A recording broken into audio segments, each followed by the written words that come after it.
Los ciudadanos. Los ciudadanos, la parte fundamental de un país, sus pensamientos, sus ideas, sus acciones. Sigue este interesante espacio, en donde la expresión de las ideas se convierte en la ruta a seguir de toda una nación. Transmitido por Magnética FM. Los ciudadanos.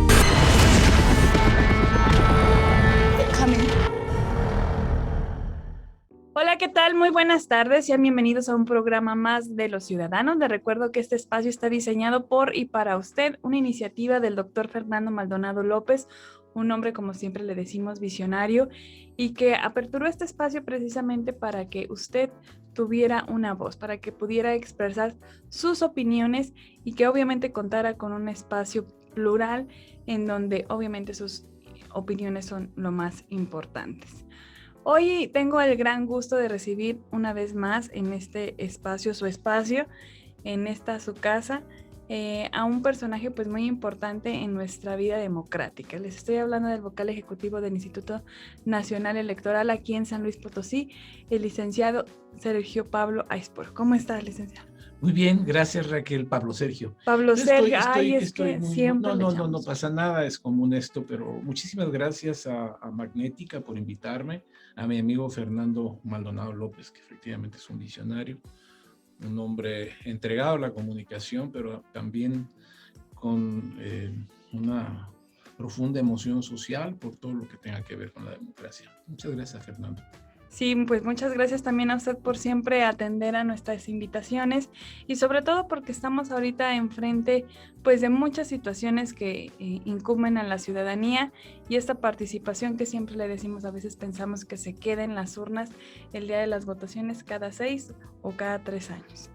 Licenciado, antes de empezar con este proyecto por el cual lo invitamos, quisiera que nos platicara cómo vivió el Instituto Nacional Electoral aquí en San Luis Potosí estas pasadas elecciones. Bueno, fue una experiencia muy intensa.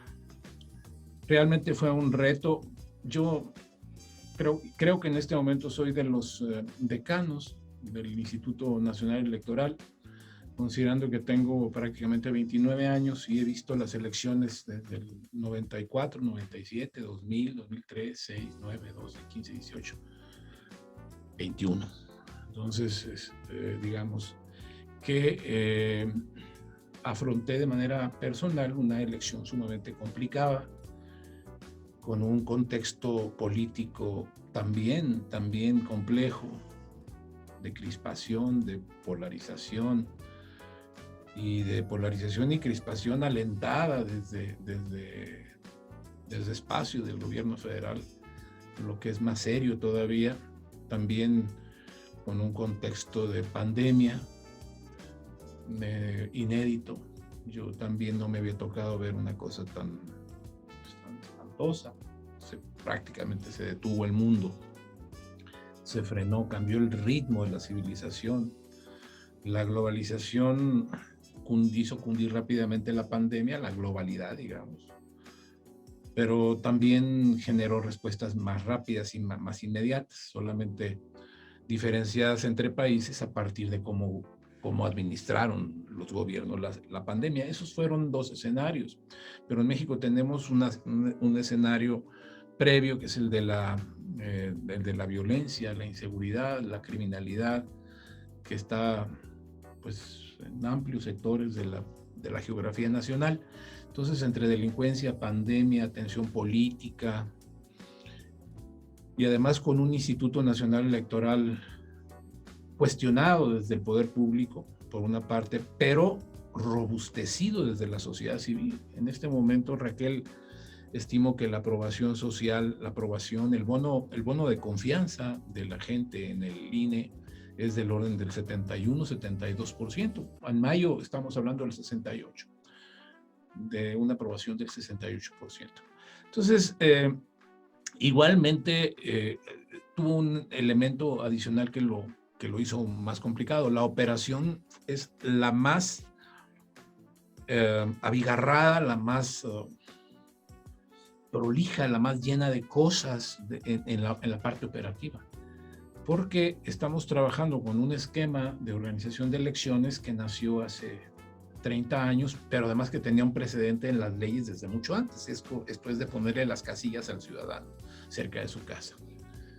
Entonces, en este mes de junio colocamos más de 162,000 casillas, que es un número que ha ido creciendo y que va a seguir creciendo si seguimos con la dinámica de poner una casilla por cada 570 ciudadanos, por cada 750 ciudadanos cerca de su casa.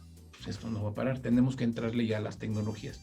En fin, fue una elección complicada, sin embargo hay que reconocer que el Instituto Nacional Electoral lo hizo bien porque tiene gentes de muchísima experiencia en todos los distritos, en los 300 distritos. Tiene un servicio civil de carrera, servicio profesional electoral, compañeros míos, compañeras que tienen muchísimos años haciendo elecciones, que sabemos trabajar de librito, que sabemos obedecer la partitura, ¿sí?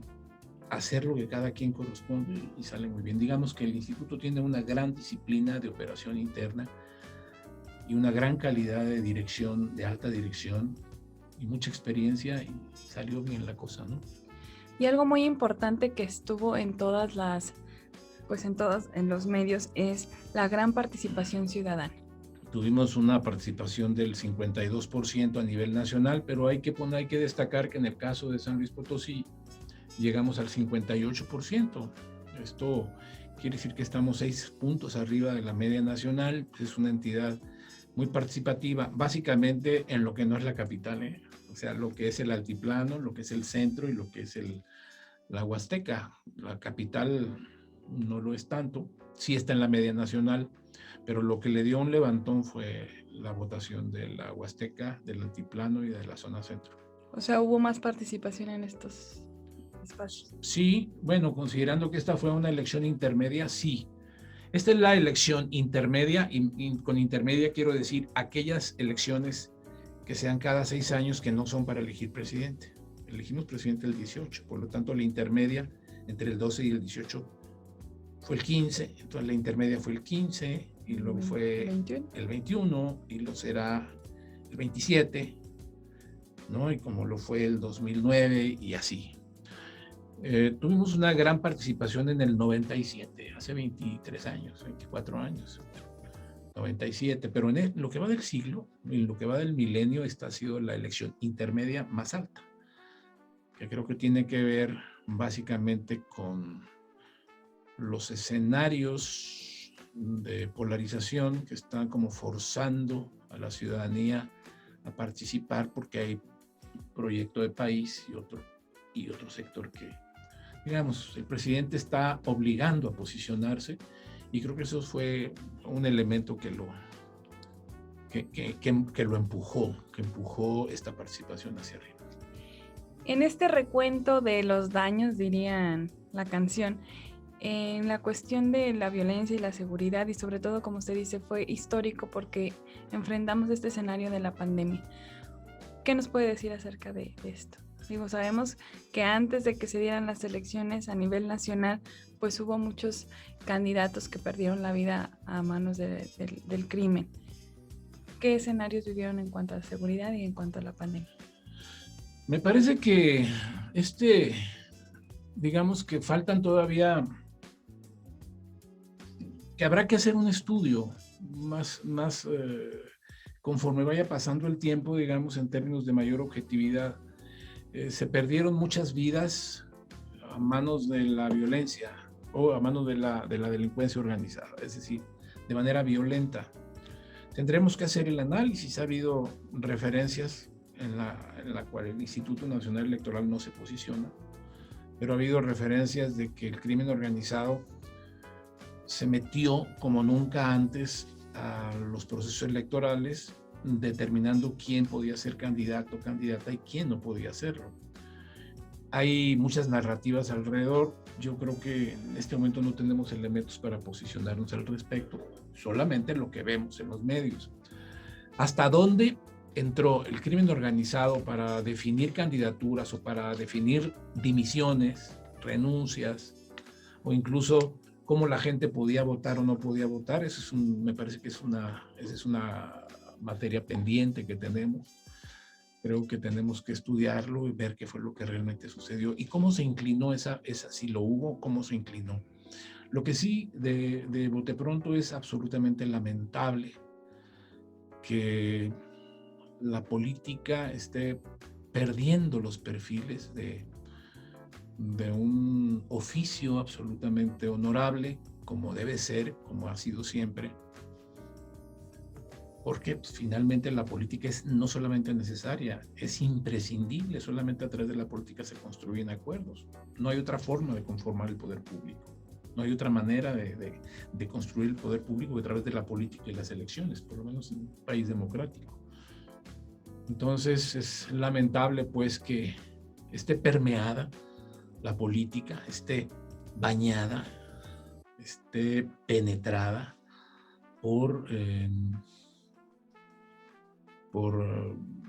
crimen organizado o por la violencia como método para persuadir o para disuadir cualquier cosa en materia de elecciones, candidaturas, modos de votar, etcétera. Licenciado, permítame hacer un corte y seguimos platicando acerca también de estos perfiles que de pronto en estas campañas y también en las precampañas, que también ya hablaremos de esto, pues parecía hasta un circo, ¿no? Vamos Pues sí, ciertamente. Vamos a este corte y regresamos aquí a Los Ciudadanos. Ya estamos de regreso aquí en Los Ciudadanos. Les recuerdo que en este esfuerzo de Magnética 107.1 FM de acercarnos cada vez más a usted, tenemos abiertas todas nuestras redes sociales como Magnética FM. También ya estamos en TikTok, y usted, si quiere ver este u otro de los programas de Los Ciudadanos y de nuestra barra programática, también estamos en los podcasts de Spotify, Anchor y Google Podcast. Así es que estamos cada vez más cerca de usted. Sintonícenos en cualquiera de estos espacios. Nos daría muchísimo gusto que usted estuviera informado a través de nuestra señal en el 107.1 FM.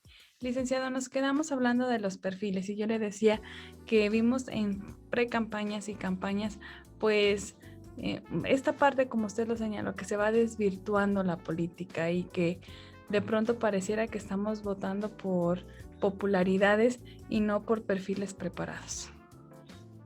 Pues sí, ha habido un deterioro en las conductas, en el ejercicio de la política como oficio. En el ejercicio de la política como un oficio fundamental para la operación de cualquier sociedad, para cualquier gobierno. La política desde tiempo inmemorial pues es un oficio para el que se requiere vocación de servicio. Digamos, es una suerte de sacerdocio civil. Tiene que ver con nuestra disposición para servir a los demás, para participar en la construcción de lo público, del espacio público, del lugar en que vivimos. Digamos que hay que defender la política como el único medio que hay para darnos gobierno, darnos orden, ¿no? Y además para darnos leyes, para darnos disciplina social. Eso es esencial.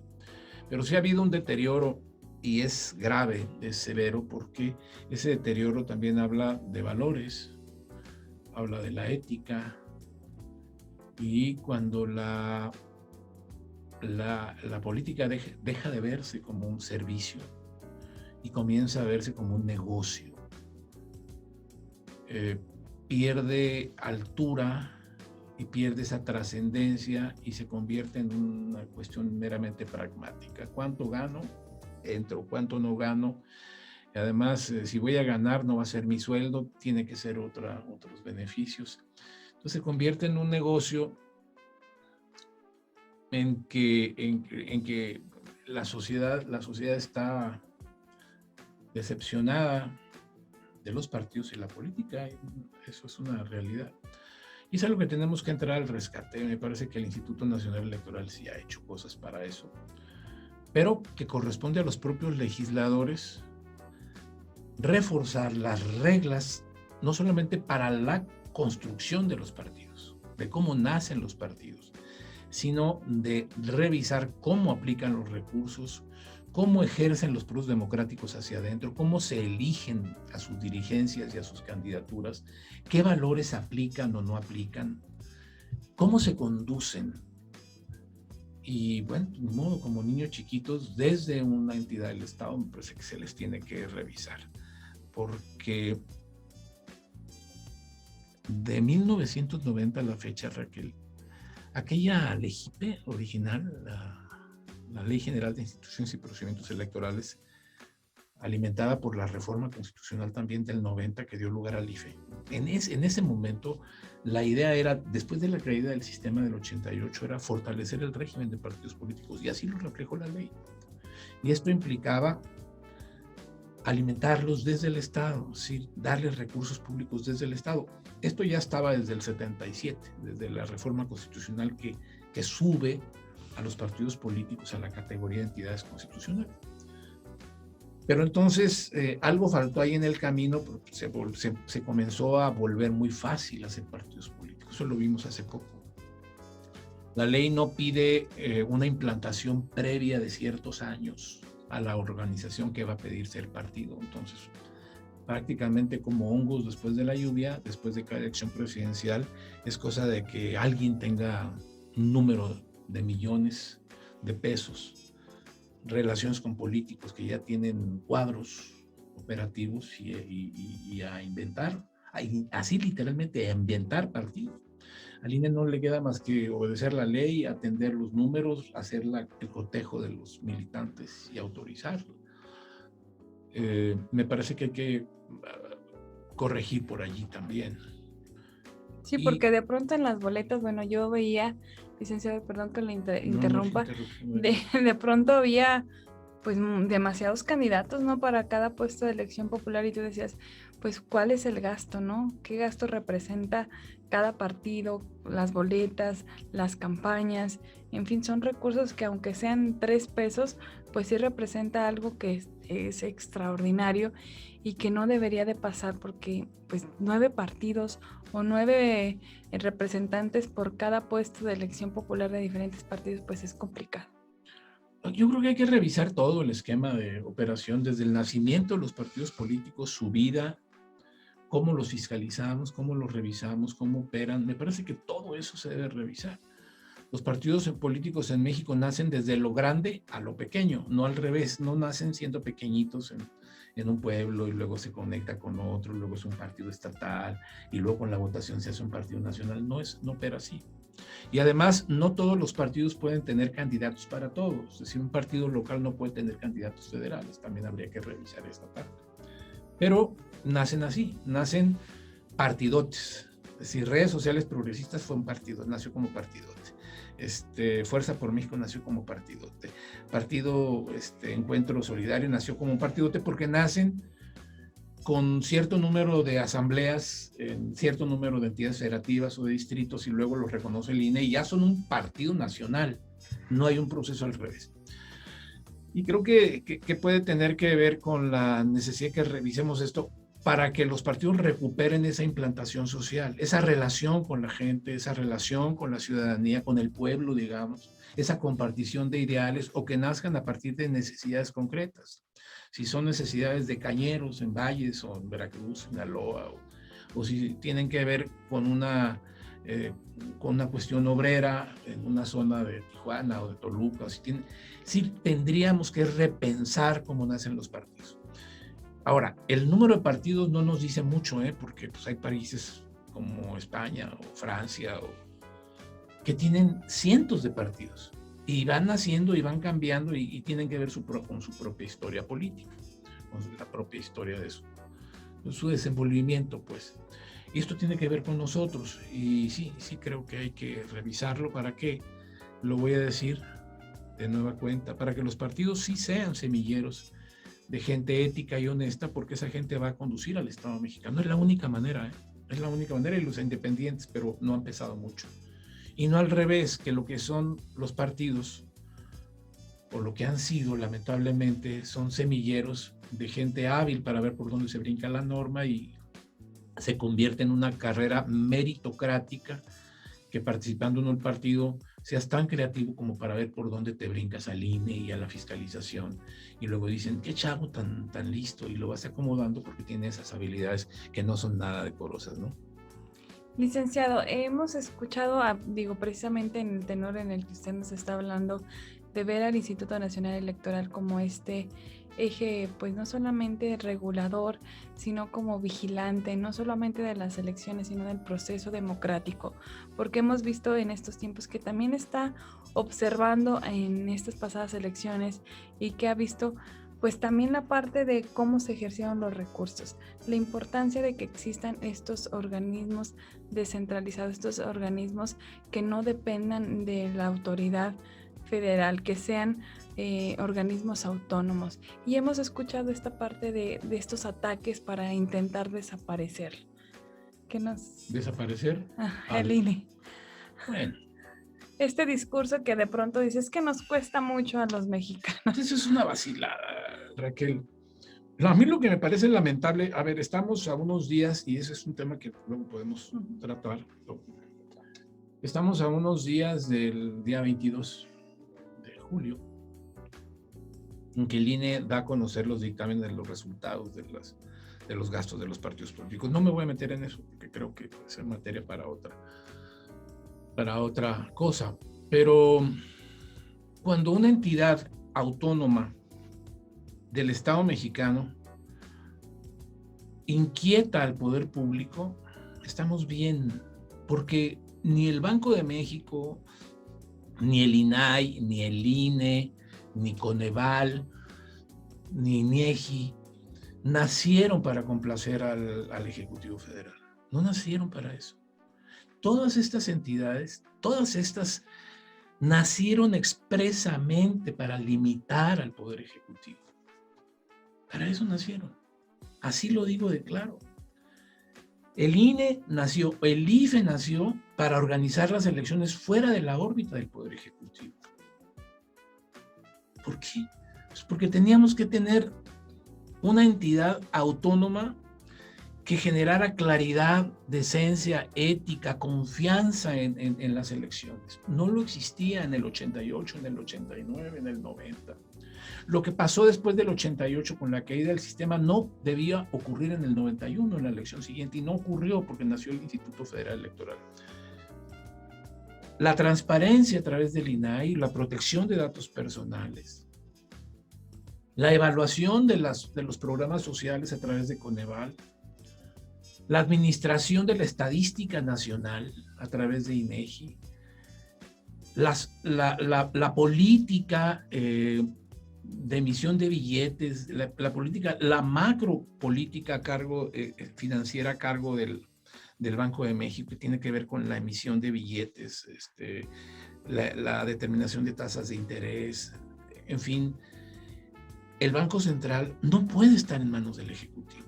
Si a un ejecutivo le molesta, pues eso es la señal de que está funcionando aquello para lo que nacieron. Entonces no hay que preocuparnos demasiado. No va a desaparecer el Instituto Nacional Electoral, aunque lo diga el presidente. ¿Podrá haber modificaciones? Sí, seguramente las necesita, Raquel. Todo es perfectible. Yo estoy convencido de que el instituto necesita ajustes.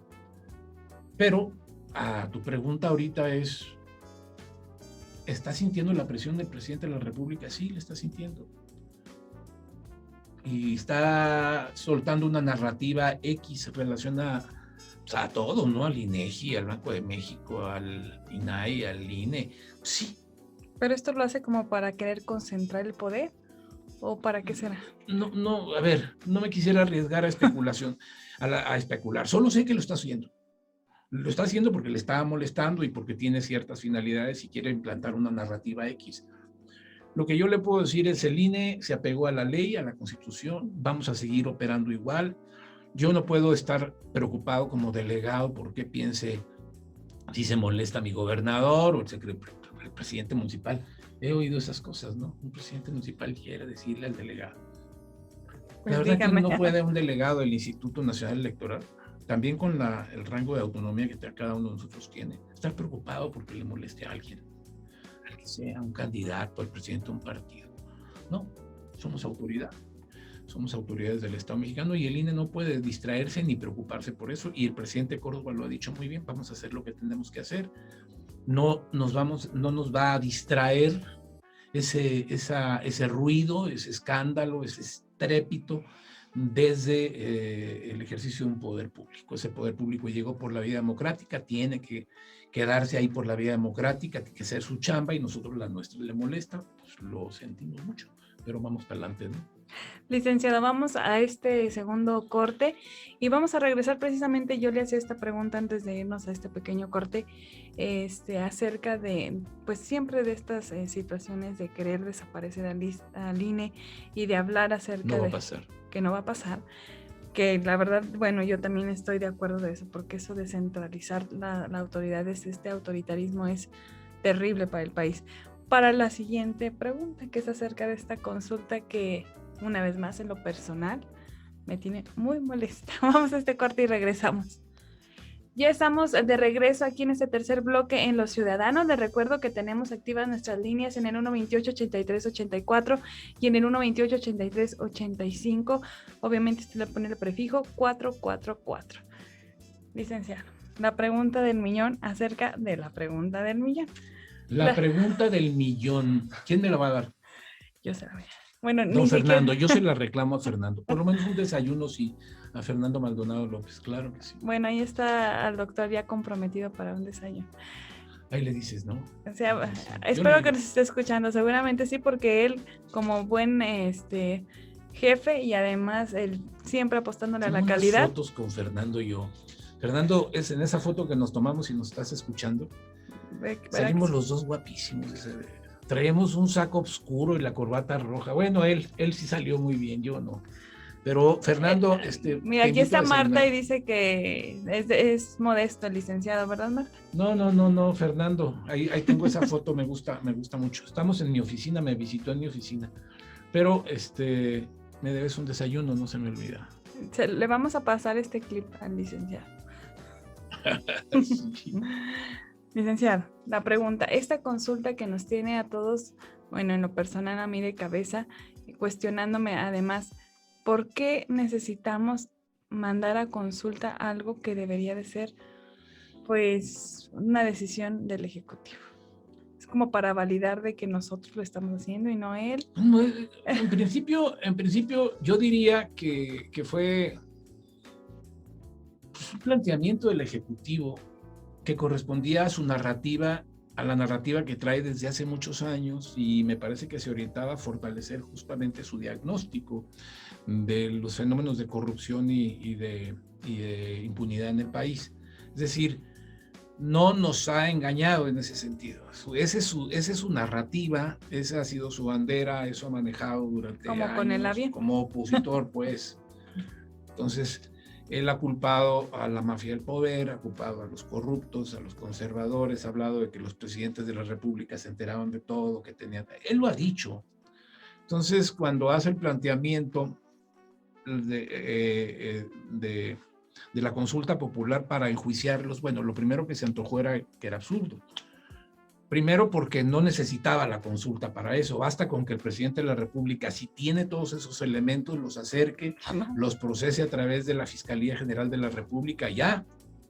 Sin embargo, insisto, correspondía a una narrativa que tenía un valor político para él, y el valor político es que está constantemente en esta parte de ideologizar y de darle fuerza y de hacer campaña y de hacer campaña en favor de su movimiento, de lo que llama él la cuarta transformación. Entonces ahí hay una lógica.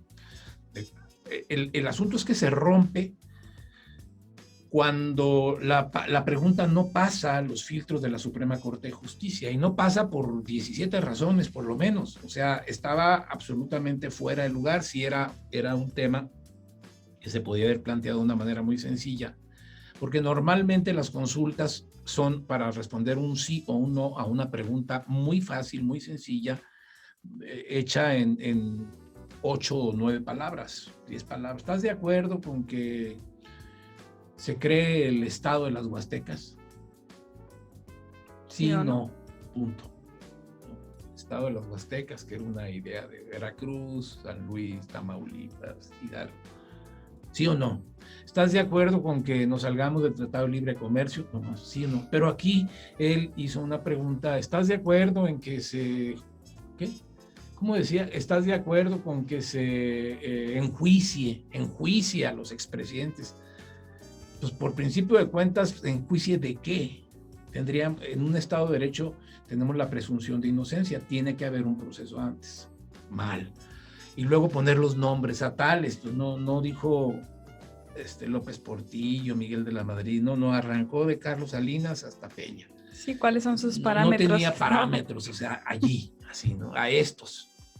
¿Por qué? Pues porque en el ideario, en la idea, en el ideario público, digamos, social, ya está implantado esa narrativa que él estaba construyendo de que son unos pillos, ¿de acuerdo? Que no digo que no lo hayan sido, solamente doy datos. Entonces, la pregunta iba para sostener una narrativa que ya traía él, el señor presidente de la República, de todos mis respetos. Su presidente. Muy bien, nuestro presidente de la República. Yo voy a ser como él, no legítimo a mí. Ok. Entonces, traía esa narrativa, hace un planteamiento, una pregunta mal construida, inética, antipolítica, antijurídica, todo. Entonces, la Suprema Corte de Justicia le tocó al magistrado Aguilar, Luis María Aguilar, y elabora el proyecto para que lo resuelva la Corte. Pero algo sucedió en el camino que no entró el desechamiento como se planteaba. O sea, la resolución del ministro Aguilar traía un desechamiento por notoriamente improcedente, o sea, va para atrás. Sin embargo, hubo algún trabajo político o hubo un trabajo prudencial, digamos, del presidente de la Corte en donde dice, bueno, pues repongámosla, ¿no? Acomodémosla, ajustemos la pregunta. Y hace otra, muy larga, por cierto, poco precisa, muy general, muy ambigua, pero que sí tiene un valor y es de lo que yo podría hablarte ahorita. Luego entra la pregunta, a ver si la pueden poner para la tele. La vamos a poner aquí, gracias a Roberto Alonso. Es la pregunta real y a Roberto Alonso y a Marta Victoria. A ver si López. Ok, ahí está la pregunta. A ver, me la mandó, aquí la tenemos, mire, es que estas tecnologías que ahora nos permiten, aquí está la pregunta. A ver si la pregunta como quedó ya dice, está larguísima, les advierto.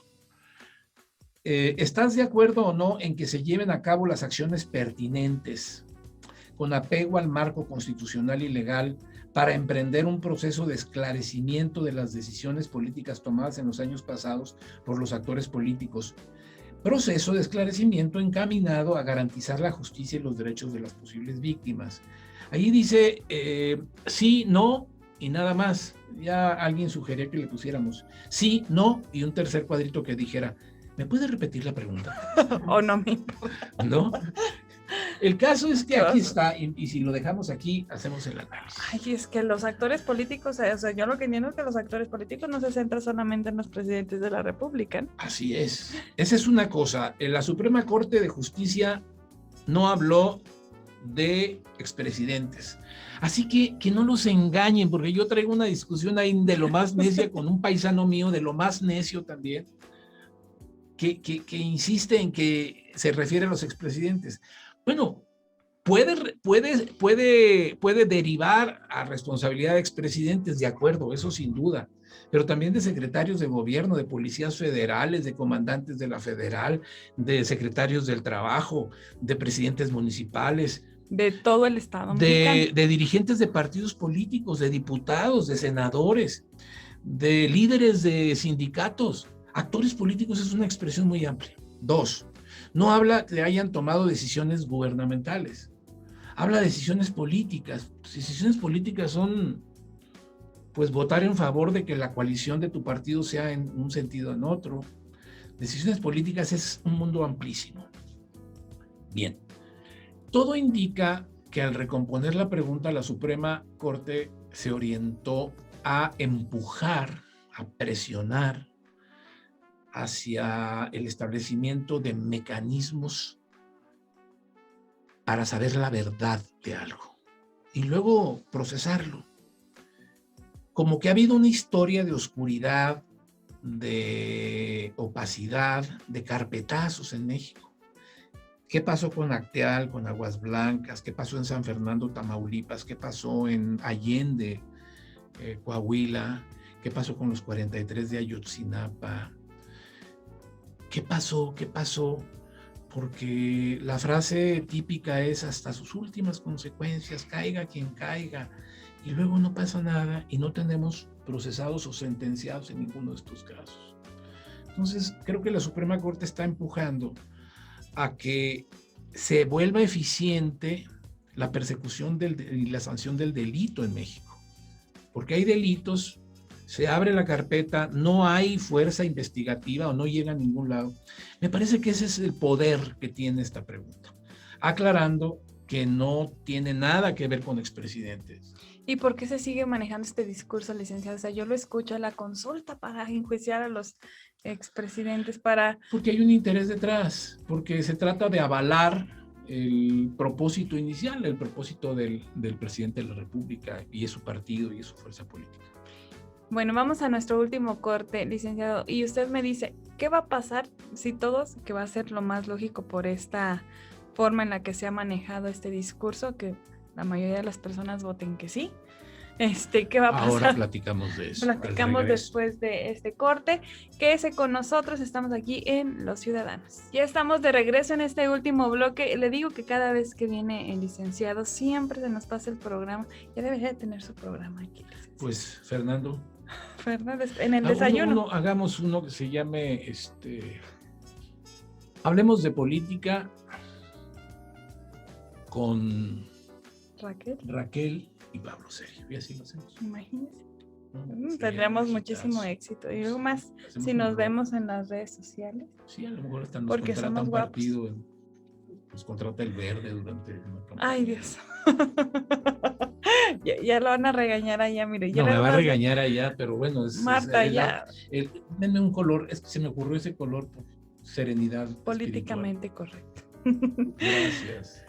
Dice, mira, ya va el tema. Disculpen los señores de... Ya está ya preparando el comunicado. Ya estaba en el comunicado. Lo que quiso decir el licenciado Pablo Sergio fue... Sí. Ahorita ya va a estar el comunicado. Pobre Marta, la pone en jaque. Sí. Licenciado, ¿qué va a pasar? Otra pregunta. ¿Qué va a pasar si todos votan que sí? Bueno, a ver, entro a mi parte institucional, que siempre me encanta platicar contigo porque estamos con muy buen humor siempre platicando cosas. Son temas serios que tratamos con buen humor o tratamos con muy buen humor temas que a veces son escabrosos y esto me parece muy bien. Este espacio debe serlo así, nada más para tomar las cosas de buen modo. Primero, salga a participar, por favor, en la consulta popular. Es importante que lo haga. ¿Por qué? Porque la consulta tiene que ver, no con expresidentes, pero sí tiene que ver con la necesidad de que el Estado mexicano llegue al fondo de las cosas. Es decir, que operen todos los espacios alejados de la órbita del poder que lo decide todo. Es decir, tiene que funcionar la Fiscalía sola, sin consignas. Tiene que funcionar los jueces sin consigna. Tiene que funcionar la investigación de delitos sin consigna. Tenemos que llegar a eso. Si no, lo que pasa es que efectivamente, como lo dice el presidente de la República hoy, desde el poder, desde el máximo poder, se decide dónde damos carpetazo y dónde no, y generalmente por intereses que no son exactamente los nacionales. Y esta pregunta nos da esa oportunidad. Ahora, ¿es obligatoria? ¿Cuándo es obligatorio que se haga lo que dice la pregunta? Cuando la gente dice que sí, pero cuando participó el 40% del listado nominal del país, eso es muy alto. Ahora, el 6 de junio participó el 52% del país, de la gente que tiene credencial. Pero pedir hoy que se participe el 40% lo veo complicado. Yo esperaría que sí. O sea, si no vota el 40%, no es válido. La pregunta es válida, pero no se vuelve obligatorio hacer nada para nadie. Si llega al 40%, se convierte en una obligación para el Legislativo Federal, para el Poder Ejecutivo, crear mecanismos que obliguen a saber la verdad de lo que ocurrió y mirar hacia adelante y que todo lo que sea un delito se persiga hasta su sanción. y no que pase lo que hoy ha pasado. La gente dice, es que eso ya está en la Constitución. Tiene razón. Los presidentes deberían de hacerlo, todo el poder debería de hacerlo, pero no pasa. Entonces, le falta amarrar algo allí para que sí ocurra. Entonces, salga usted, por favor. Ahora, ¿qué pasa si llega el 40% y dice que sí? Se convierte en obligatorio y hay que hacerlo. Si no llega el 40% que dice que sí, pero gana el sí, no es obligatorio, pero se tiene que hacer. Pues, ¿por qué? Pues porque tiene sentido, que es lógico que la gente quiera que se haga justicia, que se investigue, porque tenemos derecho a la verdad. Es decir, lo que está ahí, estamos preguntando una obviedad, pues.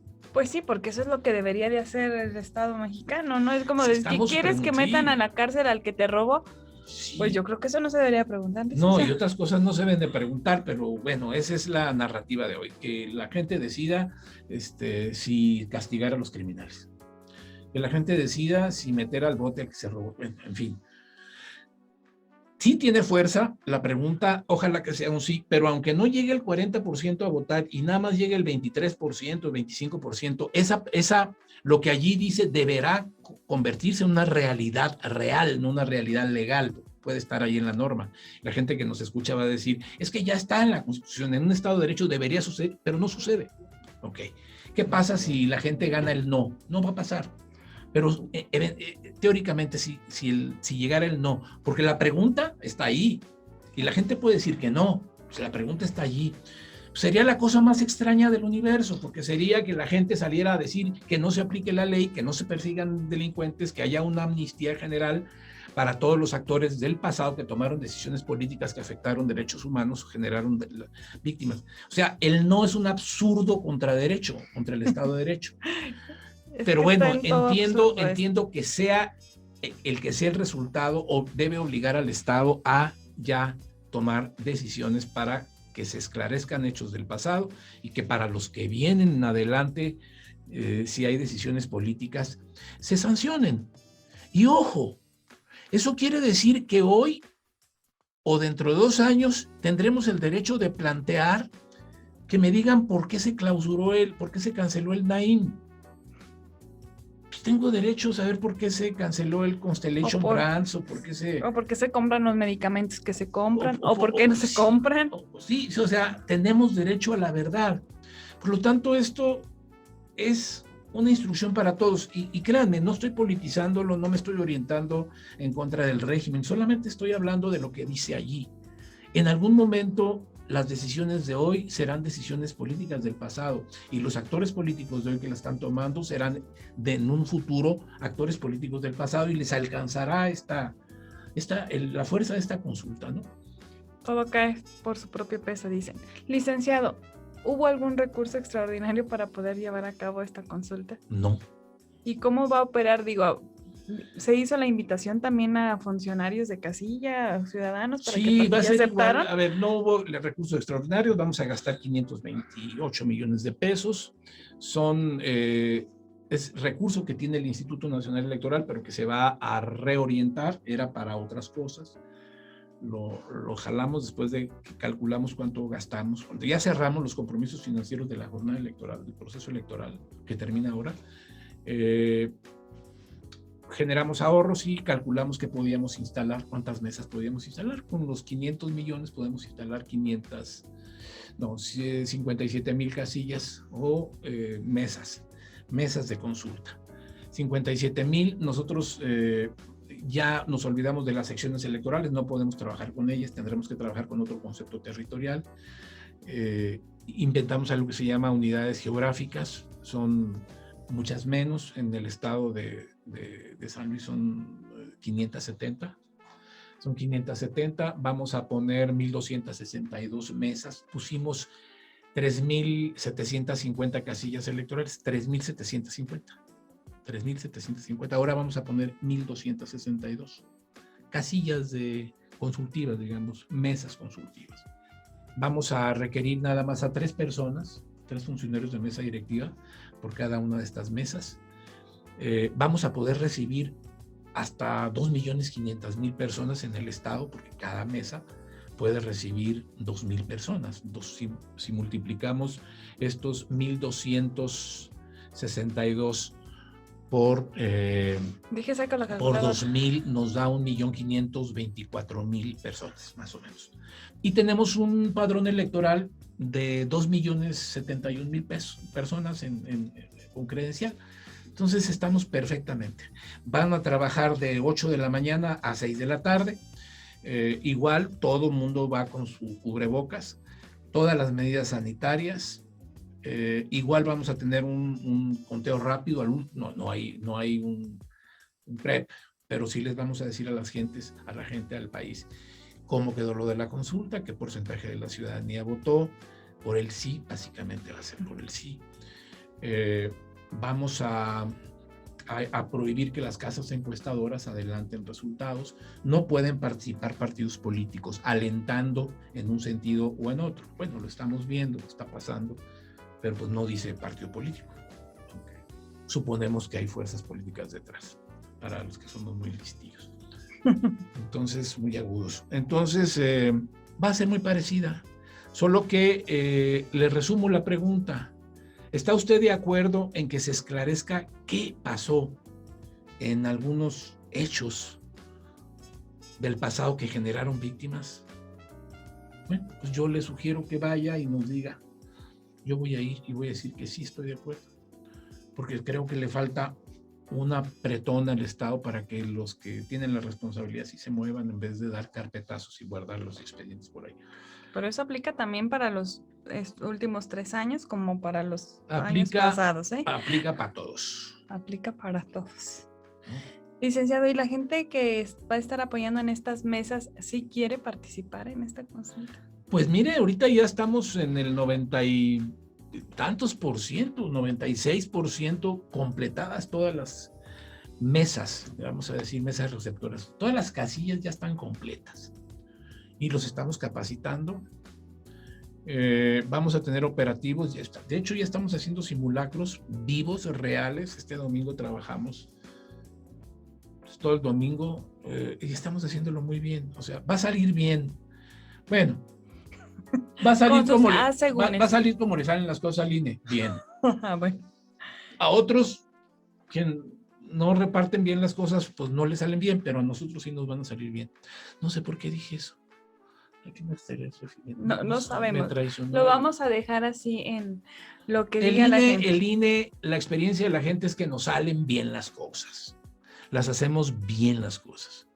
Ahora, difundir lo que es la consulta, lo hacemos nosotros a partir del día 15, hace 5 días, nomás nos toca a nosotros. Otros nos están ayudando, pero pues, metiendo una pregunta falsa, bueno, pues la gente ya se dará cuenta. Licenciado, ¿cuándo es la consulta? Es el día 1 de agosto, domingo 1 de agosto, a partir de las 8 de la mañana. Le esperamos allí. Es una papeleta de este tamaño, no tiene tantas medidas de seguridad como las boletas electorales. Es una boleta así y dice solo eso. ¿Estás de acuerdo en que se esclarezca qué pasó? Y del otro lado dice por qué cuál es el objetivo de esa pregunta, y es llegar al esclarecimiento de hechos que dañaron al país. Con nuestra credencial de elector. Con la credencial, sí, con la credencial de elector. Y si usted tiene la credencial del 2019 y 20, que está preocupado, no voy a poder ir porque la credencial es del 2019, vaya. O sea, que se venció en el 2019. Se la vamos a reconocer, la del 19 y la del 20. Pero el día lunes 2 de agosto se me va corriendo al módulo a cambiarla ya. Licenciado, ¿ya está abiertos los módulos para poder hacer esos trámites? El día 3 ya aquí. ¿Para cuál trámite? Para la deposición de no, claro que sí. Y además los jóvenes que cumplen 18 años también pueden ir. Y es rápido el proceso. Es rápido. Obviamente con nuestras medidas de seguridad, por favor. Y la credencial se la entregamos en 6 días, 7 días, así bien rápido. Bueno, entonces pues ahí está. Para que todos podamos tener esta credencial. Es el día 3 de agosto. Es el día 3 de agosto, el día 2 no. No, vamos a estar cansados, licenciado, de ir a ejercer este derecho. Porque los equipos operan para el PREP. Efectivamente, porque los equipos van a estar operando para la consulta. Mire qué bueno que vino Marta. Sí, me está hablando del PREP, no va a haber PREP. El va a haber conteo rápido. Marta, te toca hacer tu comunicado para ti misma. Sí.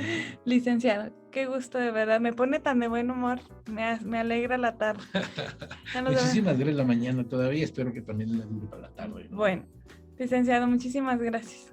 No, estoy encantadísimo de estar con ustedes. Saludos a Fernando. Salúdenme a Fernando Maldonado. Díganle que los motuleños son lo mío. Ah, bueno. Y luego, Doctor, aquí le dejan su sí, comercial. Sí, claro que sí. Y a Fernando Chico también, a Fernando Por aquí Erena, Fernando Maldonado Erena, que anda por aquí. Anda por aquí, a ver si ahorita viene a saludarnos. Licenciado, como siempre, su casa, y agradecerle siempre que nos llene pues de información que es valiosa. Y bueno, a ver qué día nos da nuestro espacio, ¿no? ¿Verdad? Pues aquí ya está el comercial, a ver qué hace Marta. Muy Bueno, bien. que tenga usted una muy buena tarde. Mi nombre es Raquel Pérez Mendoza. Les recuerdo, este programa está diseñado para usted. Quédese con la programación de Magnética 107.1 FM. Recuerde que tenemos la mejor calidad en audio y en sonido. Muy buena tarde. Hemos escuchado las ideas, sentimientos y propuestas de un importante personaje de nuestra sociedad. Te esperamos en Los Ciudadanos, por Magnética FM.